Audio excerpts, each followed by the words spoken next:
happens all the time with these favorite books of all time.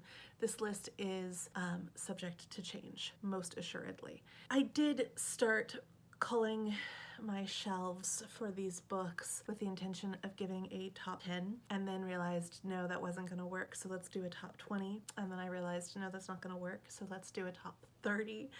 You see where this is going. I ended up with a few more than 45, but not 50, and got it down to 45 because that seemed like a nice round number.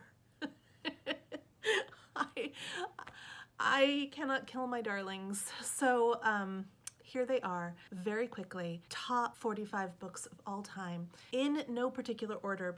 So here we go, in no particular order, just the order in which it's closest to my hand. At the top of the stack I have Anne of Green Gables. This is representative of the entire series.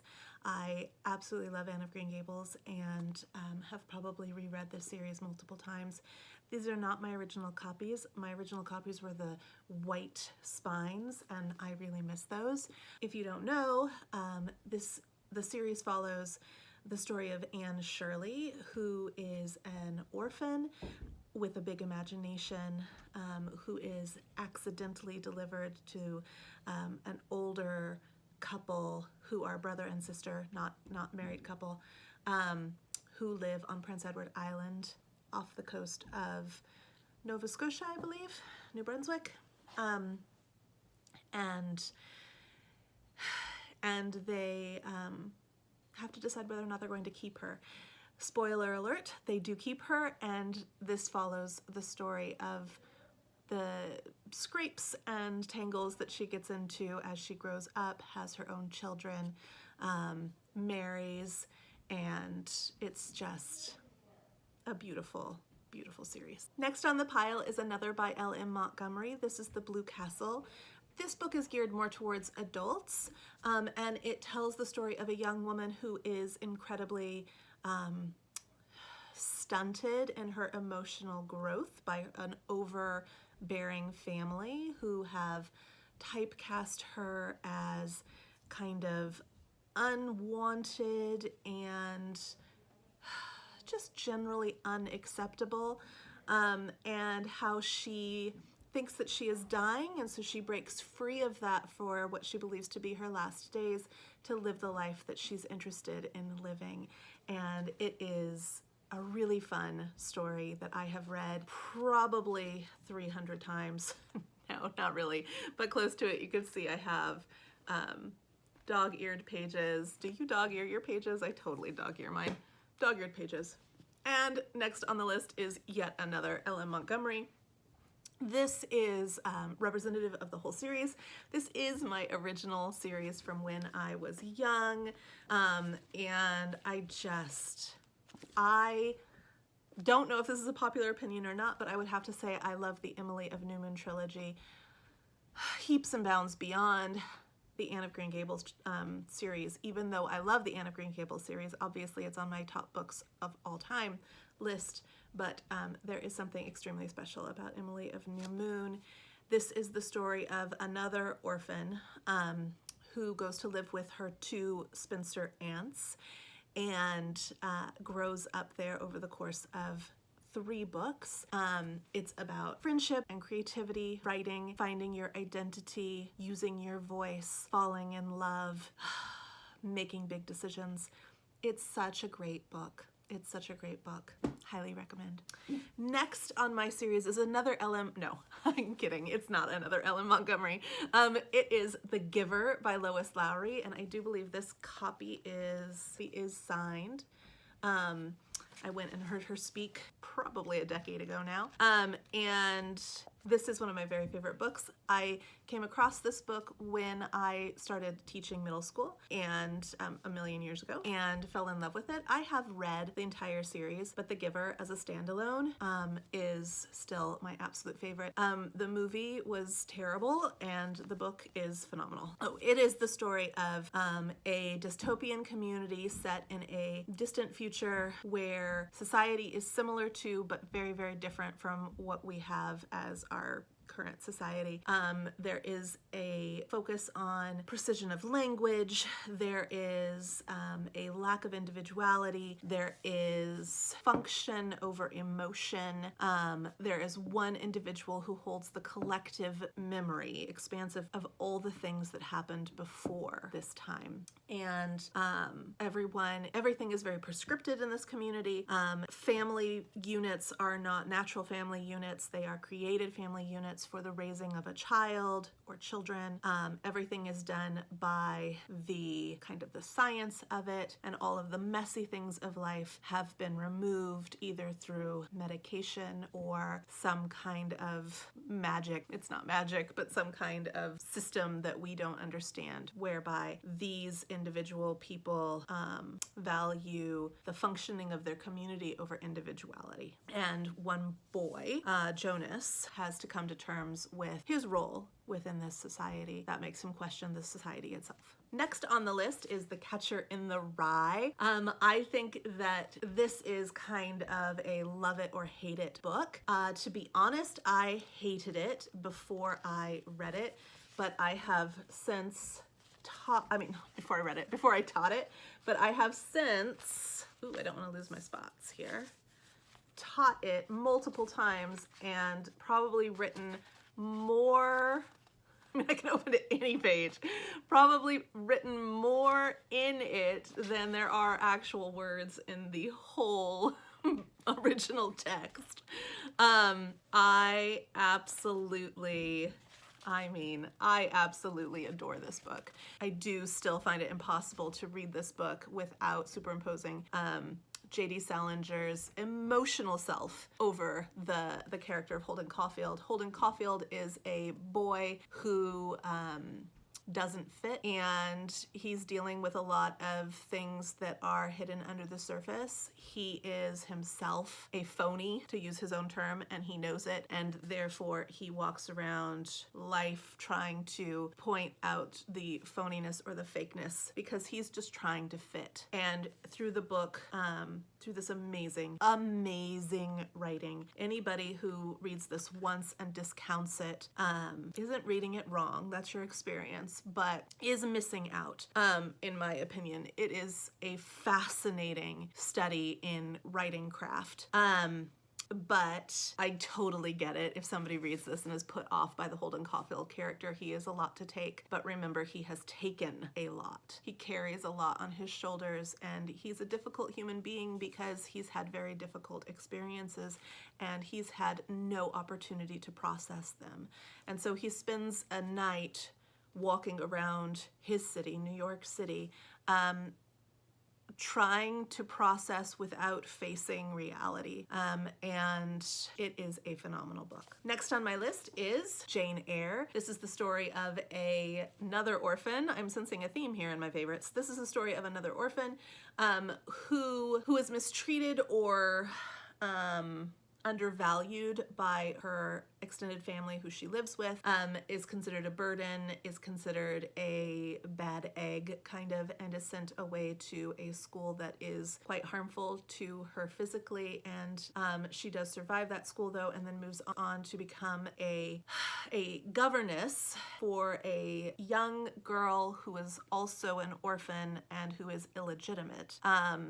And adventures ensue. There's mystery, there's gothic elements, there's the fantastical, there's romance. There is mostly, though, a woman putting her foot down and saying, I get to create my own life. Nobody gets to create this for me. Circumstance doesn't create it for me. Impulse and instinct don't create it for me. I get to create it for me. I am a free being, and I belong to no one but myself. And whether she is penniless or whether she is an heiress, she makes her own decisions, and they are not always the decision that the reader would like to see her make. But I think that that's on purpose, because she makes her own decisions.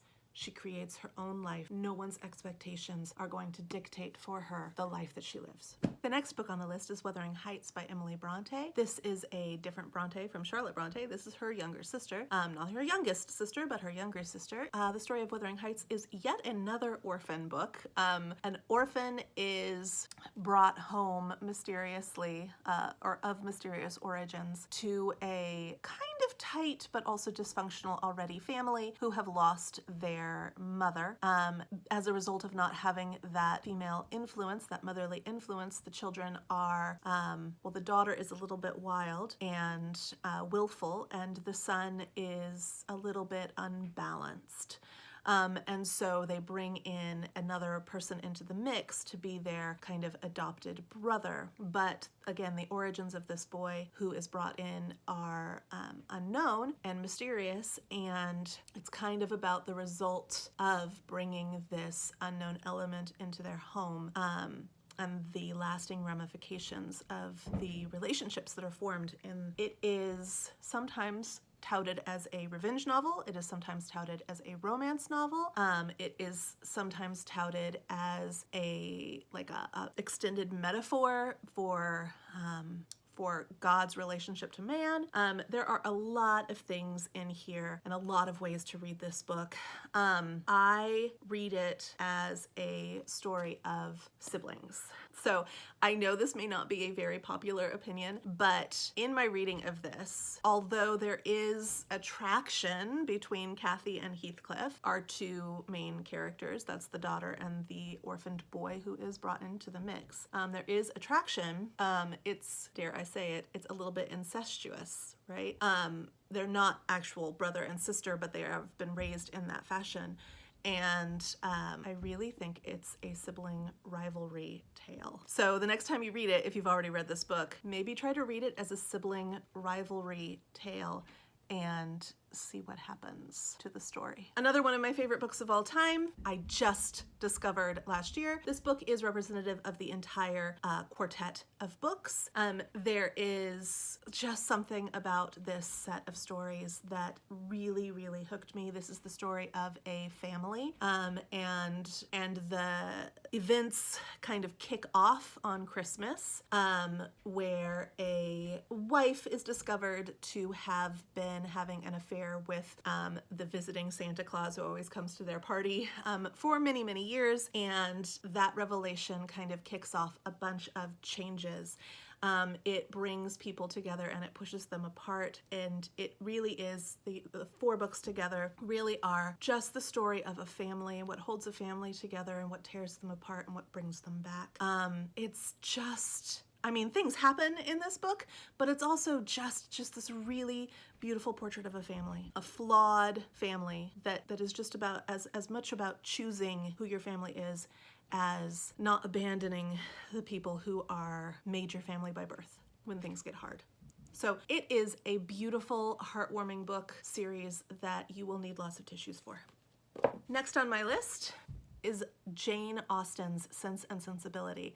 This is the only Austen on my list. I love them all, but this is the only one that makes it into my favorites of all time list. I just really adore the story of these sisters, and I feel like even though this is not maybe Austen's best writing, I feel like it is a message that I need sometimes about balance between sense and sensibility.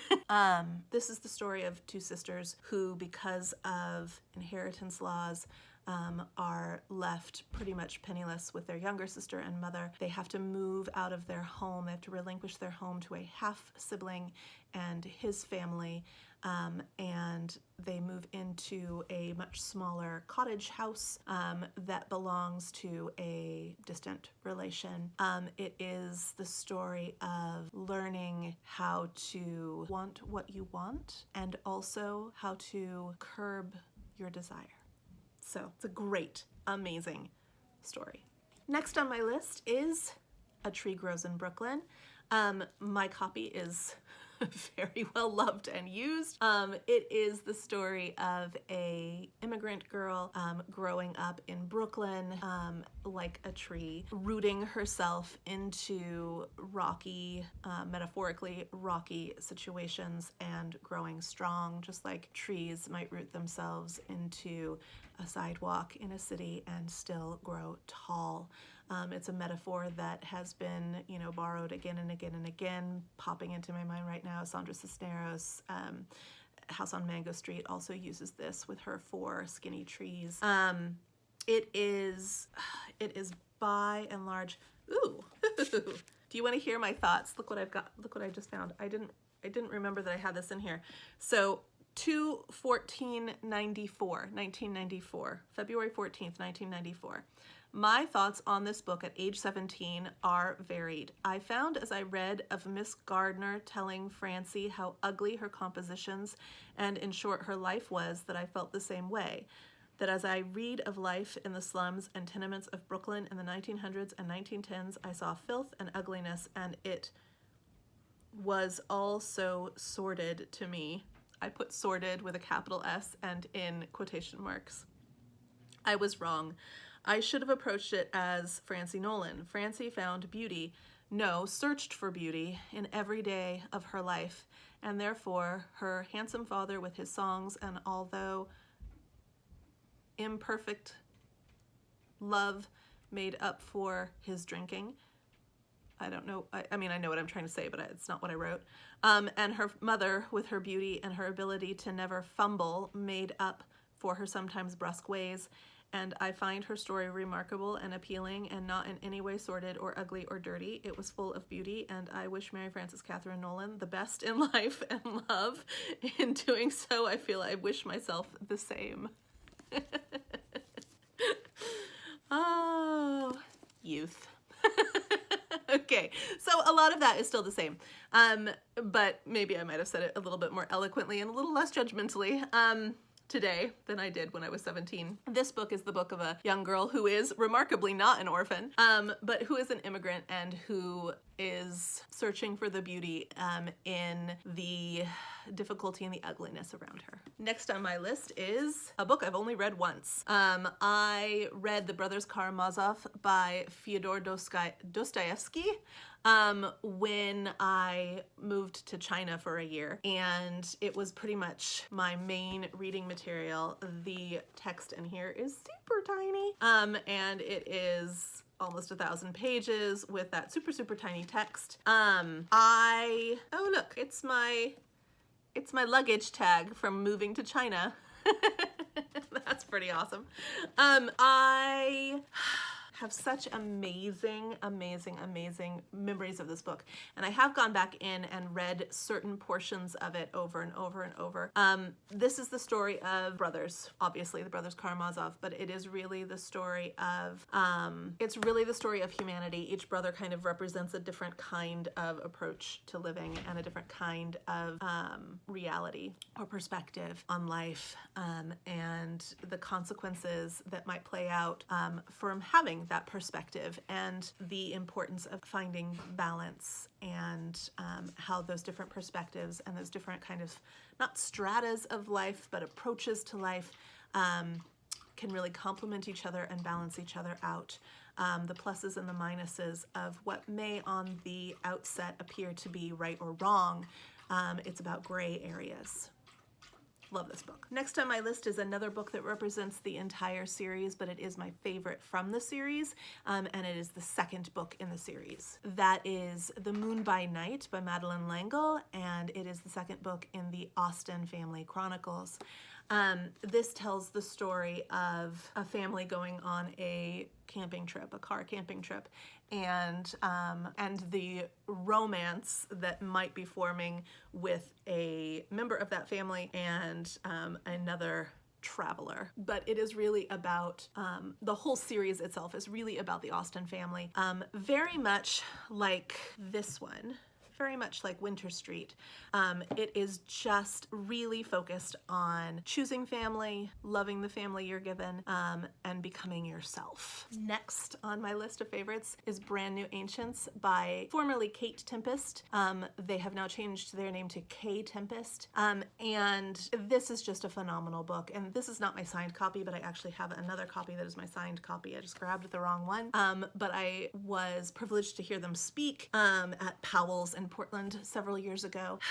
And this is an epic poem that really should be listened to as opposed to read, but reading it is also phenomenal. So I have the book, but I also have a CD version of it. You can get it on Audible too, because it's accompanied by a string orchestra, which is just amazing. I'm just gonna read you the first little bit here because it explains so much more clearly. As with most things with K Tempest, it starts with some quotes, but it starts specifically with a quote from William Blake. If you don't know the work of K Tempest, they are a modern day spoken word poet, novelist, now nonfiction. The States hasn't received their new book. I don't remember what it's called, but it is about community and creation, and I have it pre-ordered, but it's not coming till later this month. It's out in the UK right now though. But if you're not familiar with their work, they are highly influenced by William Blake, and so almost everything that is published has some kind of connection to William Blake, or even mythology. They also did a whole series for the Royal Shakespeare Company in London. So there's a lot of Shakespeare as well, but William Blake is their main classical influence.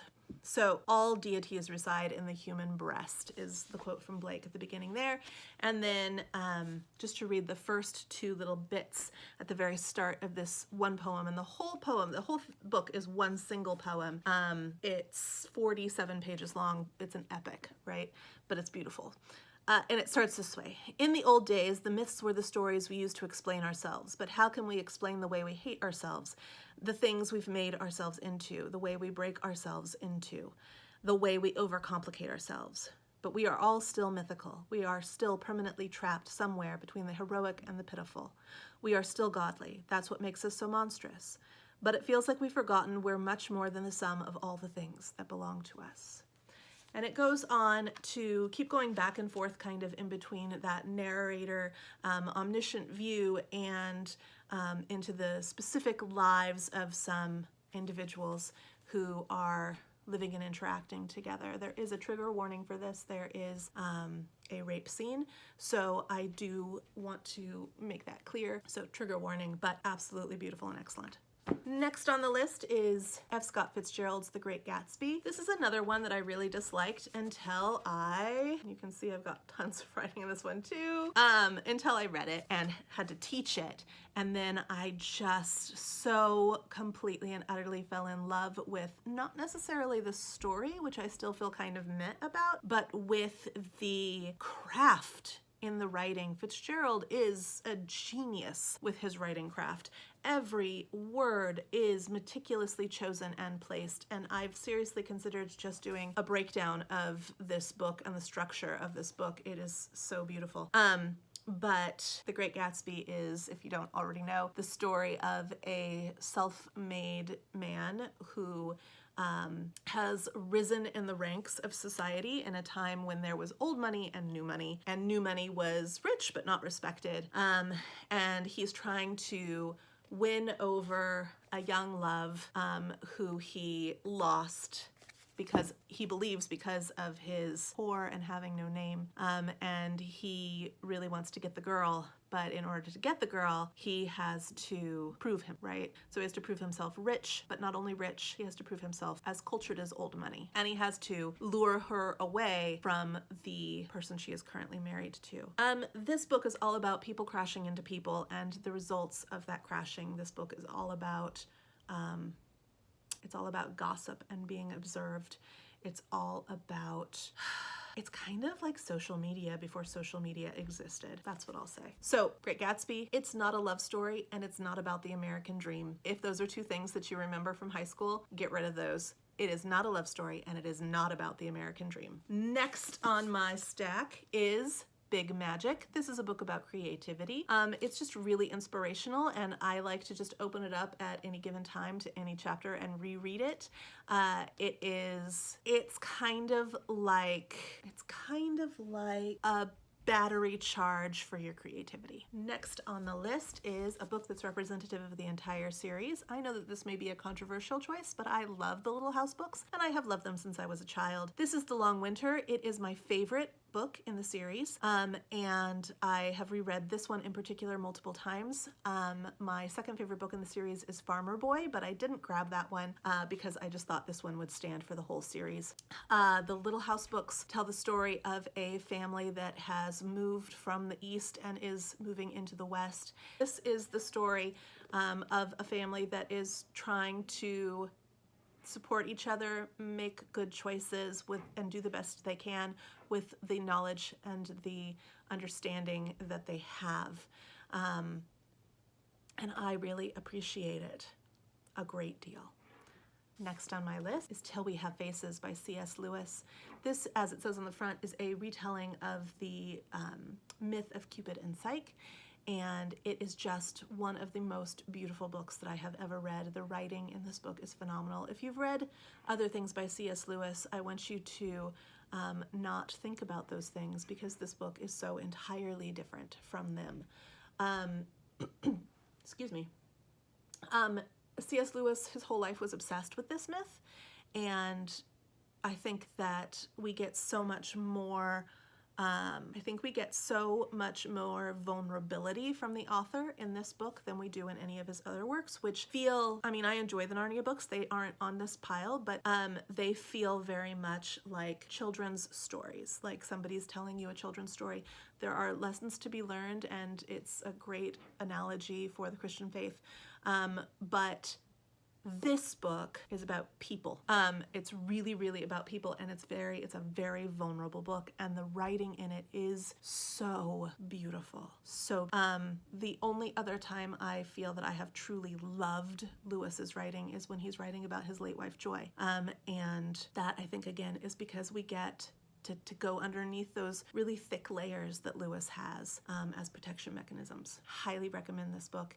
It is nothing that you think it is. Next on my list is The Joylet Club. This is the story of mothers and daughters. It is a story ultimately of mothers and daughters. It reads like mini small vignettes that are separate but interconnected. And it is, Amy Tan is just a beautiful writer, and she has outdone herself in this particular book. That's all I'll say about that. Next on my list is another book that stands for an entire series. This is the Shopaholic series by Sophie Kinsella. I will read anything that Sophie Kinsella puts out. I absolutely adore her.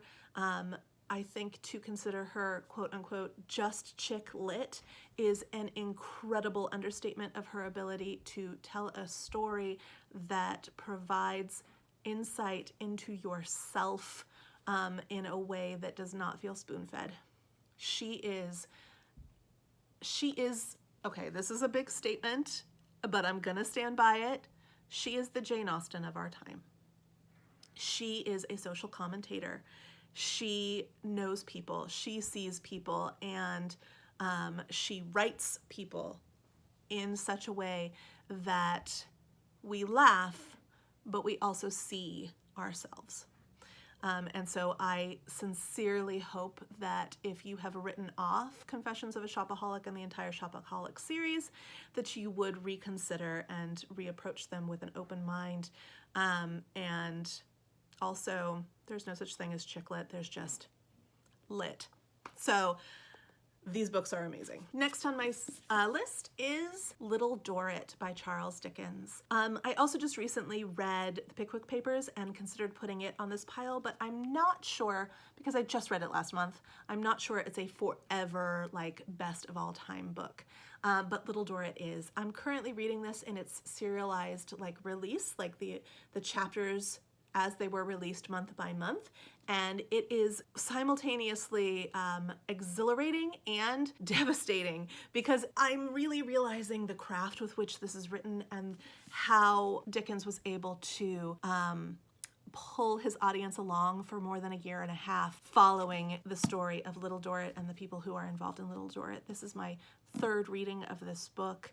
I have watched both of the BBC adaptations of it multiple times, and I just really, really love the character. I could take or leave the mystery, believe it or not. I love the character of little Dorrit. I love the character of her father, William Dorrit, and I love the kindness with which his foibles are manifest and brought to the light.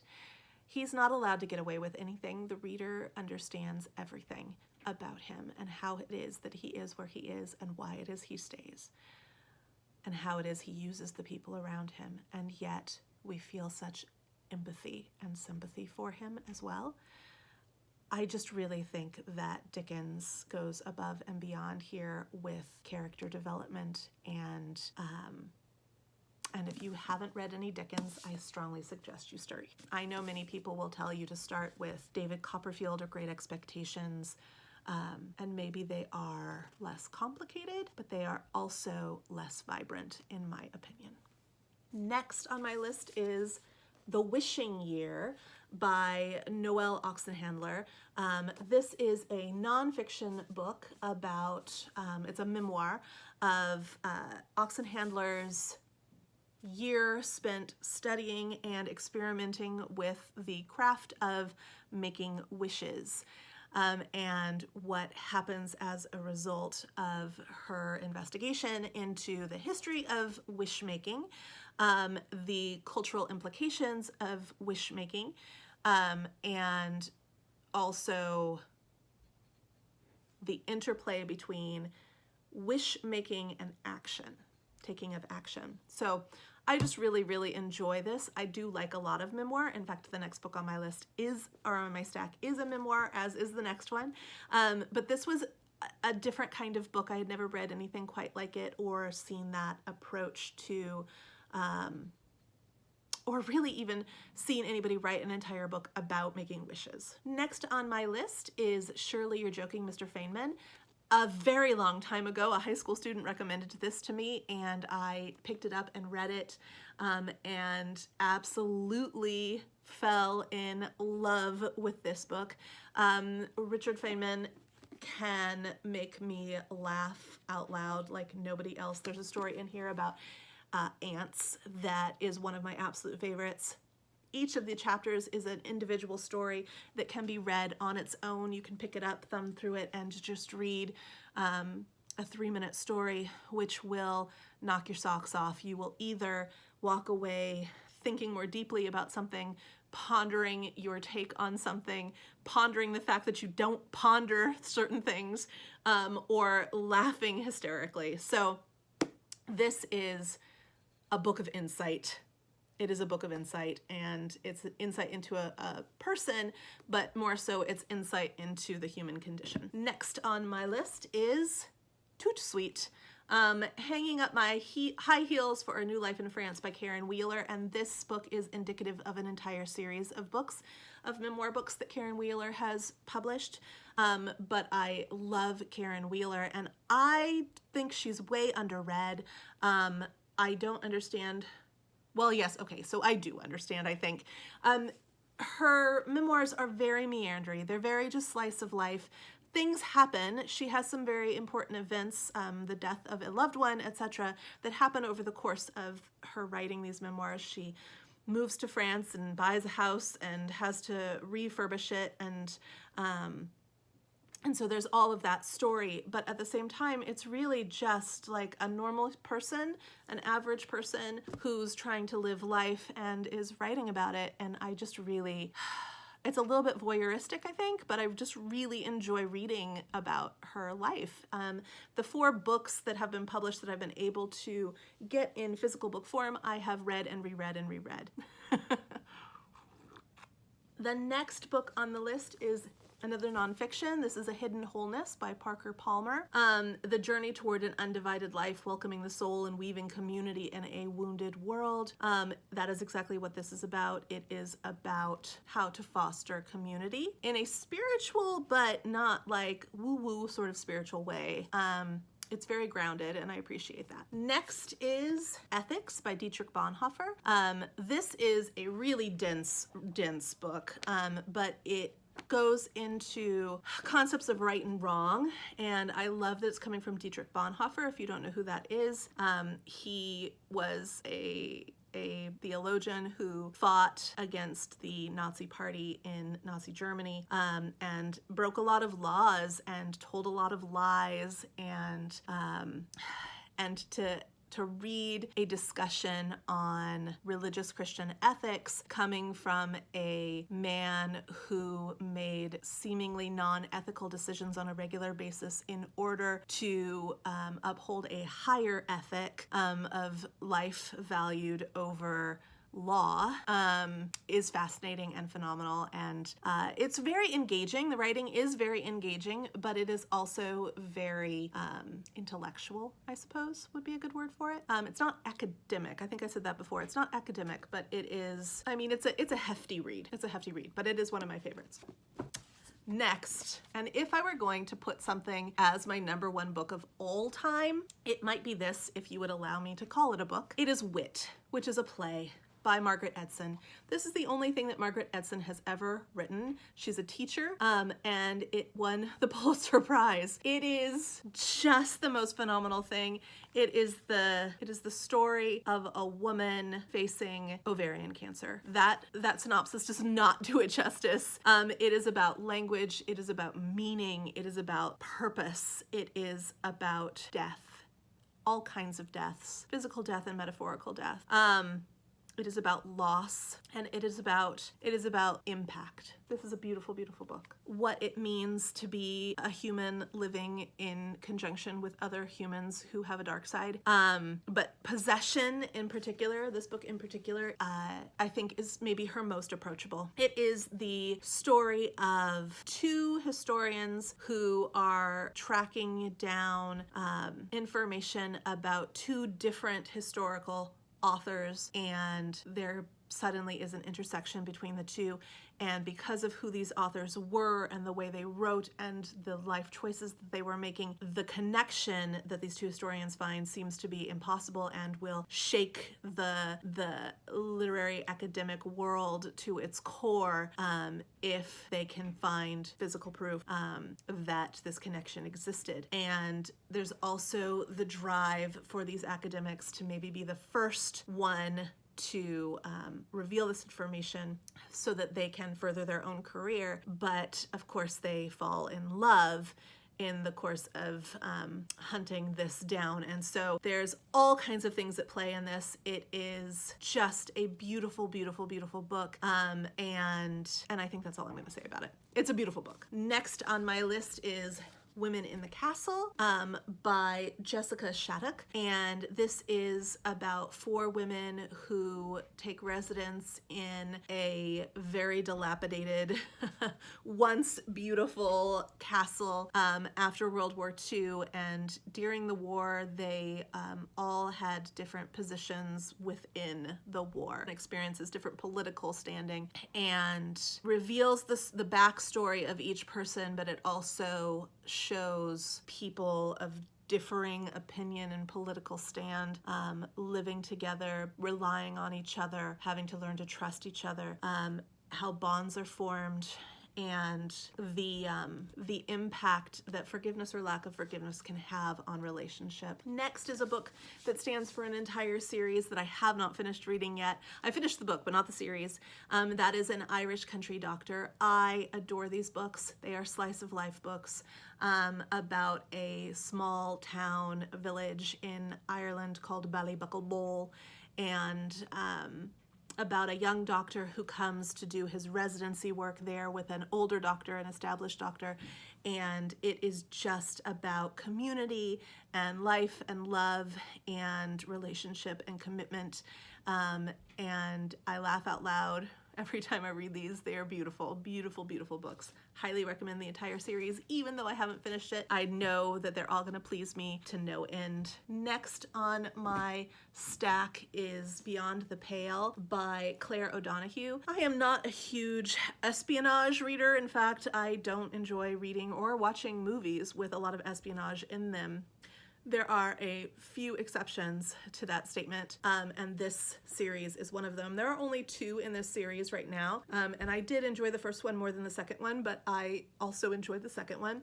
This follows 2 academics, a husband and wife, as they find themselves in this one accidentally doing espionage work, and the character development in this series is absolutely and utterly amazing. The story was paced perfectly, and I just really enjoyed reading about these 2 college professors who find themselves in the midst of trying to save their marriage while simultaneously trying to stop an international crime. It was super fun, and I loved it, and I love the world. It's the World of Spies series, and I just love the World of Spies. Like I said, there are only 2 books out with it right now. I have tried to read other series by Claire O'Donoghue because I loved it so much, but she's just done something special with this couple, and these are the books by her that I love. Next on my stack is The Things They Carried by Tim O'Brien. This is going to be another one that is just written in like there's no tomorrow, and this is another one that I feel is a masterclass in writing craft. Tim O'Brien has created truly a masterpiece with this book.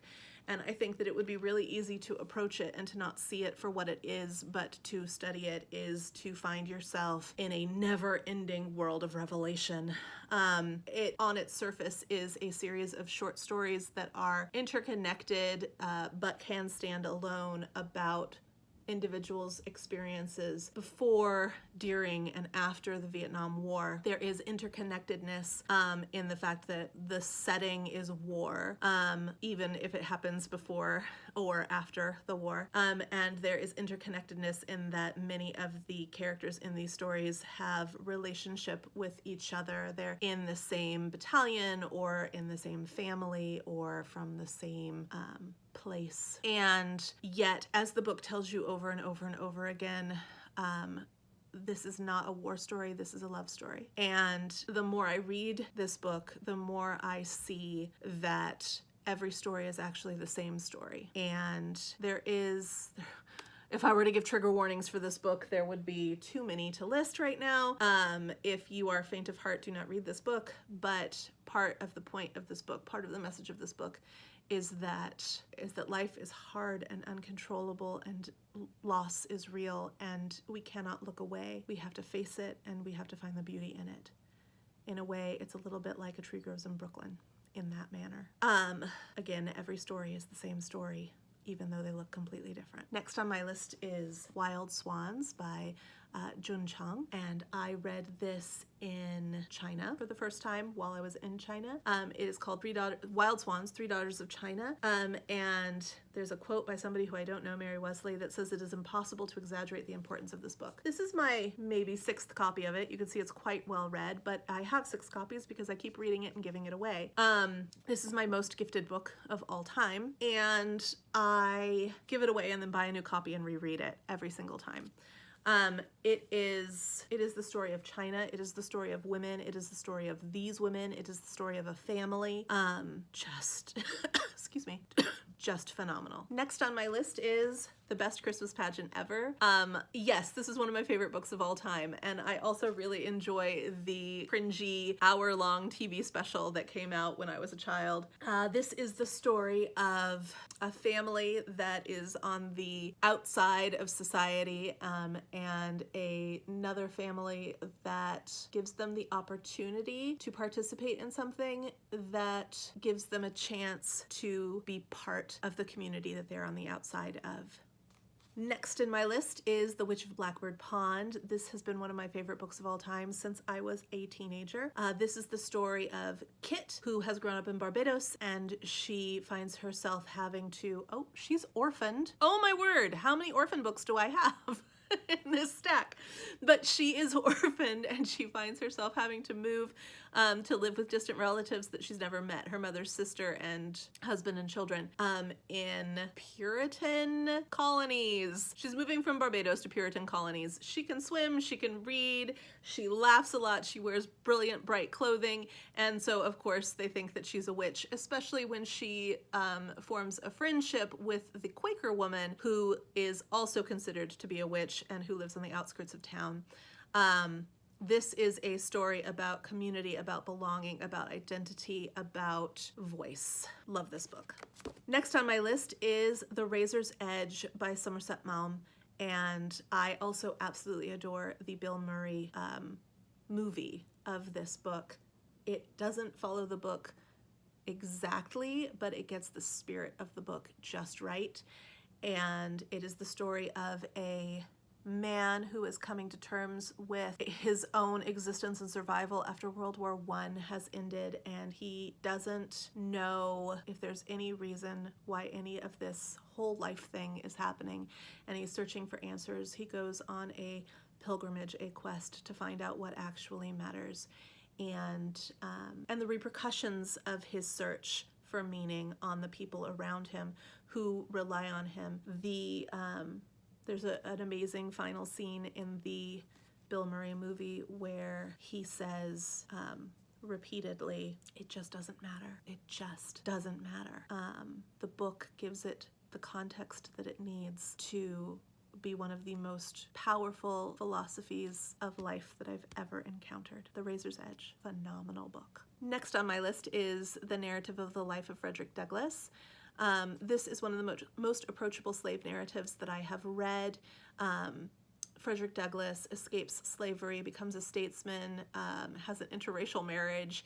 He is, of course, dealing in words all the time, and so he is intimately aware of the power of words and of story, and he uses that to his advantage in the writing of this slave narrative. This is about him and how he does escape slavery and the things that the happy accidents that happen along the way that enable him to be able to escape slavery on his own.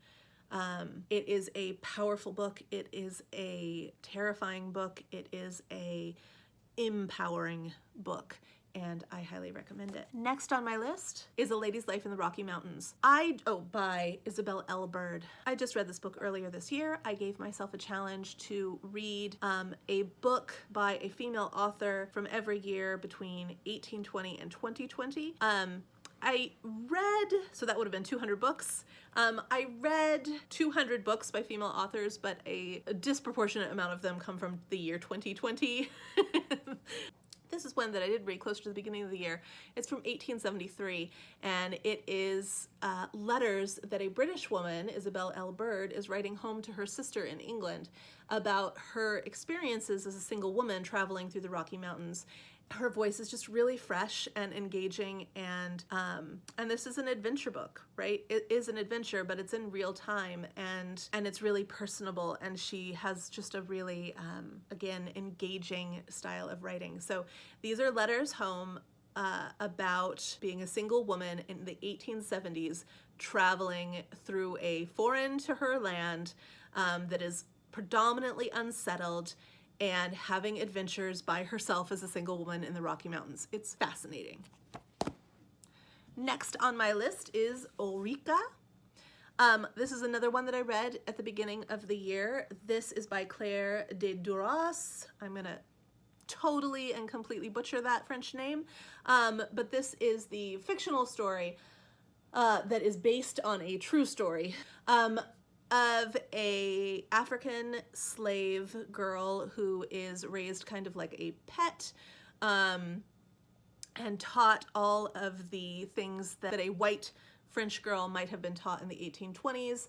And then as she falls in love with the son of the person that she has been raised by, has to come to terms with the fact that she is infinitely different than him because of the color of her skin, and how that color of her skin will never enable her to enter into the society which she was raised and trained to enter into, that her life is ultimately isolation and meaninglessness, because there is no one who is like her in that she has ever encountered.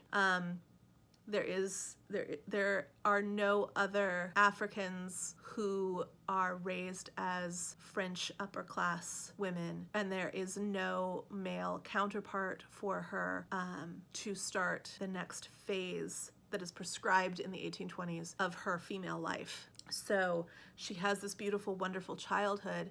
She feels this freedom and this equality, and then suddenly has to face the fact that she's reached a point eventually where she can move no further. She must stay at this level of life, and never proceed with growing up or the things that will come after for all of the women around her, and the choices that she must make. It's a tiny little thing, and over half of this is commentary on how and why it came to be, but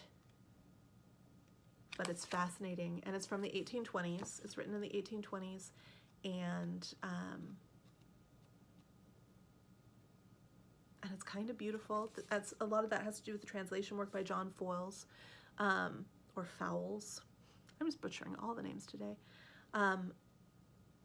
But I highly recommend it. Next on my list is another one I read earlier this year, and that is Deer Book by Harriet Martineau, or Martineau.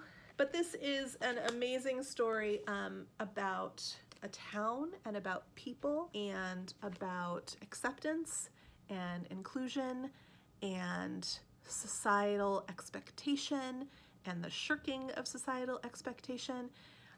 Harriet Martineau became a sociologist before sociology was a thing, and you can just really see her observing female life through this novel. It is right up there with Middlemarch as far as one of these slice of culture books. Next is A Suitable Boy by Vikram Seth. And I read this while I was in India and for the first time. Again, this is an extremely long book. It has that tiny type, and pages so thin you can see through them. But it is the story of India. It is the story of a girl. It is the story of culture. It is the story, again, of finding your voice.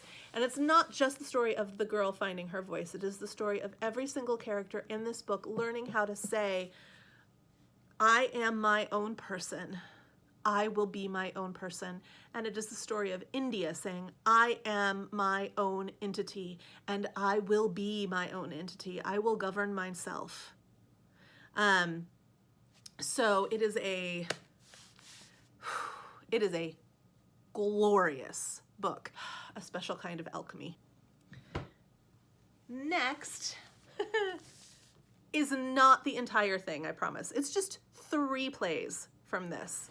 And I have this huge, monstrous thing because I am reading through all of Shakespeare this year with a group of individuals, and absolutely loving it. I have never read all of Shakespeare before, but now, as of January 1st, I will not be able to say that anymore. But I have all of them here except for a handful that are contested that I've had to look up online to find. My favorites of all time in this are 2 that have been my favorites of all time for a very long time. That is Macbeth and Hamlet. And then a new one that I've discovered this year, which is Titus Andronicus. I went into Titus Andronicus going, I am going to hate this. Everything I have heard about this tells me that I am going to hate this. I love it. It is one of my favorite stories, and I don't know what that says about me as a human being. It is, I don't want to ruin it for you. I don't want to ruin it for you, and I could with one sentence, but it is atrocious. It is an atrocious play, and I love it beyond all measure. The same can be said about Macbeth. It is also an atrocious play, and I just adore it. And then there is Hamlet, which is a really introspective play. It's about, you know, an egoist who has to solve a crime that a ghost tells him about. And Macbeth is about revenge and vengefulness and free will versus predestination, and a set of circumstances that come about because of the predictions of these three quote-unquote weird women or witches. And Titus Andronicus is about revenge and vengeance, and the mistreatment of women. You have really strong female character in Macbeth, you have a really weak female character in Hamlet, and you have a really, really mistreated female character in Titus Andronicus, but you also have an extremely strong not heroine, oh, she's not a heroine, but an extremely strong woman in Titus Andronicus as well. All the women in Hamlet are weak. All the women in Hamlet are weak. There is not a single strong one. And so I don't know what factor besides gore and atrociousness draws me to these three disparate plays, but they are my favorites of all time from Shakespeare, and they play in my head a lot. My final book here on the list is this one, The Arrival by Shantan. And this is a graphic novel which has no words, and it is just completely gorgeous. I'll just flip through a few of these here for you. And fantastical. But it is ultimately the story of diversity, of immigration, of the fear that hounds immigrants, of acceptance and rejection, of defining home, of belonging, of defining normal or average. Just a beautiful, beautiful book. And the art is blow your mind. Blow your mind. So that's it. Those are my 45, and I think there was actually 46, oops, books of all time that make it into my favorites, and have formed me as a thinker, as a person, as a human being, and they are not all the books that I love. If I were to show you all the books that I love, that would maybe be like a 2,000-hour video.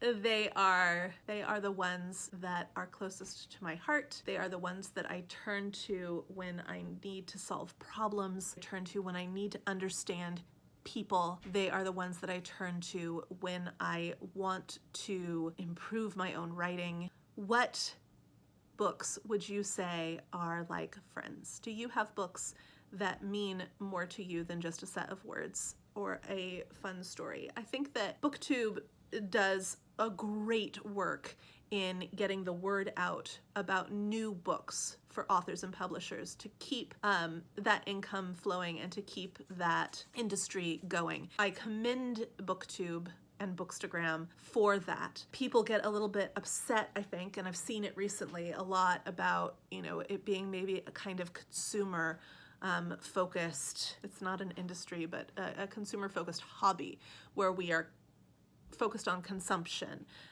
and purchasing the newest and the latest and the best. But there's a place for that. We want books, and we want to find books like the books that I've just showed you that are going to last the test of time for us, and some of those are going to be brand new books. And so we have to keep the publishing industry going, and in order to keep the publishing industry going, we have to keep buying books. That's a necessity, right?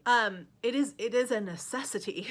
At the same time, I want to think ecologically, and I want to think about how to not necessarily be a consumer over a human being. And so a lot of the books that I've shared with you are books that I've purchased secondhand or books that I've had for 3 decades or more.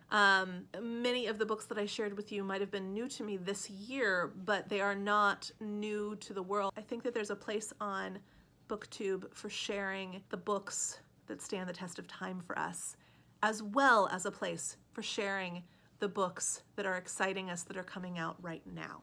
And so I just really I want you to know that if you're putting out content that is based on books that are influential for you and not necessarily brand new and not necessarily standard classics, I'm there for that. I'm watching that. I want to know the books that have slipped through my cracks, but I also want to know the books that are kind of pedestrian books that are part of your life as a reader and as a person.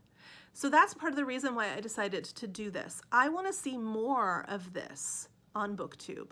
I want to see more meaningful discussions about books that are important and impactful to us that aren't necessarily in the classics canon and aren't necessarily brand new right off the press, right?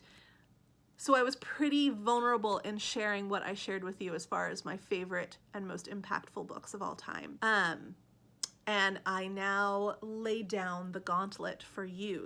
So I feel a little bit hesitant to give it an actual tag. Also, I think maybe this tag might exist somewhere out there, but the general gist is this. I really want to see the books that mean a lot to you, whether or not they're new or classic. I want to see the everyday normal books that mean something to you. So I tag you. What are your meaningful books? I tag you. What are your meaningful books? Make your video, tag me, and let me know. Thanks for sticking around and watching this list. As always, please like and please subscribe. Have a great day. Happy reading.